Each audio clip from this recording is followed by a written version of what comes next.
How's it going, YouTubers? Cornwall here. Thank you for joining for another video today. And today we have got a look at Dakar 18. It's a new game that I've been sinking my teeth into. But before we get into the actual gameplay, what is Dakar for anybody that doesn't know?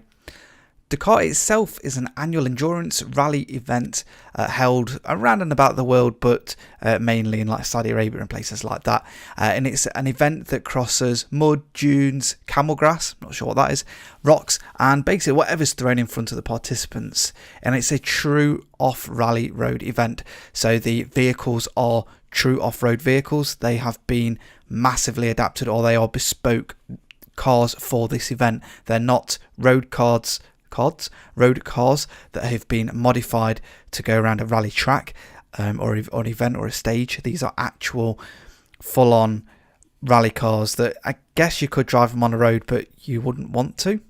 The game itself features lots of cars, and unlike a normal rally game, as in dirt, Dakar is off-road with no holding your hand at all. The game assumes that you've played a racing game before, which is really interesting because there's no kind of, when you first start in, this is the gas, this is the brake, this is the handbrake, that's how you change your view. There's none of that bullshit, if you like, in this game.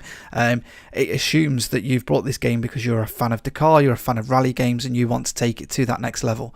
And I applaud it for that, because that's great. Sometimes it can be a bit frustrating if you're a seasoned vet, you're watching my channel, it means you do enjoy your racing games. And let's be fair, we all get a little bit frustrated when it's like, you go into Forza Horizon and you've got to do all that, this is that, stuff like that. And it's good for the newbies, but sometimes it'd be nice just to take that out.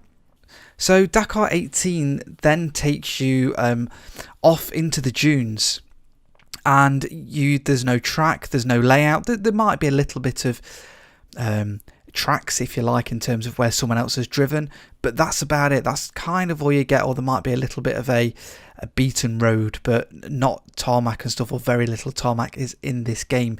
And you go off and you go through various checkpoints to get to the end point. Sounds simple? Well, unless you're a fan of the car, it's a little bit different to that.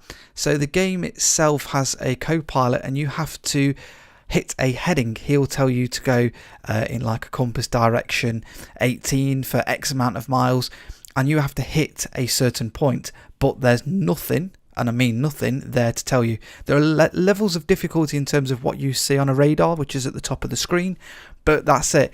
Your guy will say, right, you need to hit heading 28 for 4 kilometers. Belt it along, go down there, right, now turn right or left or whatever, or you then got to turn right to head in blah blah blah, and keep going that way. And you're hitting virtual checkpoints which aren't there, and once you've hit all these checkpoints, you then go to the end point, which is what you'd expect in a normal rally game. People stood there in fences and different things, and then you go to that point. And it's an endurance rally race, as we said at the start, and it's all about hitting those points and getting there as quick as you can. And you can take them in any which way you fancy as well.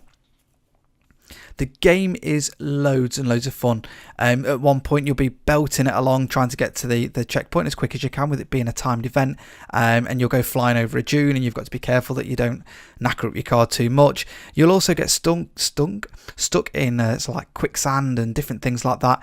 And it's just amazing. You have to get out of your car, you have to dig yourself out, and it's the first time I think in a race game like this where you've actually been able to get out and repair your car and dig yourself out. You can also help your teammates out. It's very much on the sportsmanship side of things in terms of racing, which again we've not really seen too much. Obviously, clean driving and all that, which is something I pioneer for on this channel, but it's different to that. You can actually stop and help your friend out, dig him out of a rut he's in, and off you go. Just be careful that he doesn't run you over in the process and take you out of the event, but hey ho, there we go.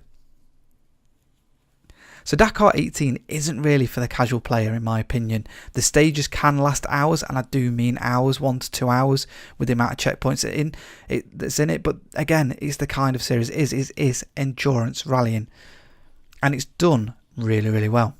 The graphics are great, the handling's really good as well, and it works really well on the wheel. What can I say? The only negative point I do have about it is that although it is a massive map, and I do mean it is massive as well, and you can just go on a general ride around.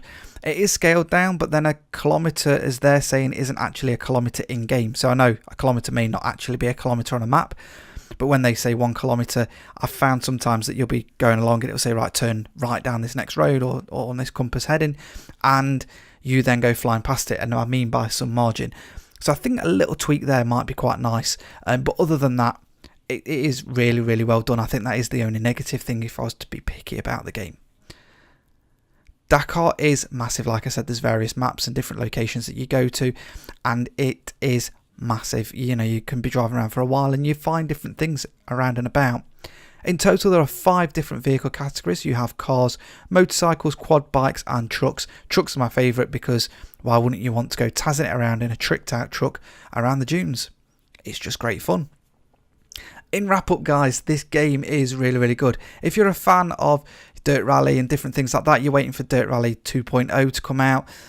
Forza Horizon 4 isn't quite whetting your appetite. You just want something a little bit different, pick this up. I'm sure it'll be coming up on your Black Friday sales very soon, and it's just worth it just for something different to do. However, you do need to have that time to put into it. Some of the opening tutorial levels and stages can be a little bit short. However, once you get your teeth into this, you are talking about 1 to 2 hours per game. You can save it through different points and checkpoints. However, you do need that time, so just bear that in mind. So I really hope you enjoyed this little review wrap up of this Dakar game. It's something a little bit different, something I wasn't sure what I was getting when it turned up. But I'm really glad I've tried it out because it is a little bit different. So until next time, guys, don't forget to smash that thumbs up button, share it, let me know what you think in the comments below if you're a massive Dakar fan and I might have missed something major out. And until next time, guys, I'll see you all on the next video.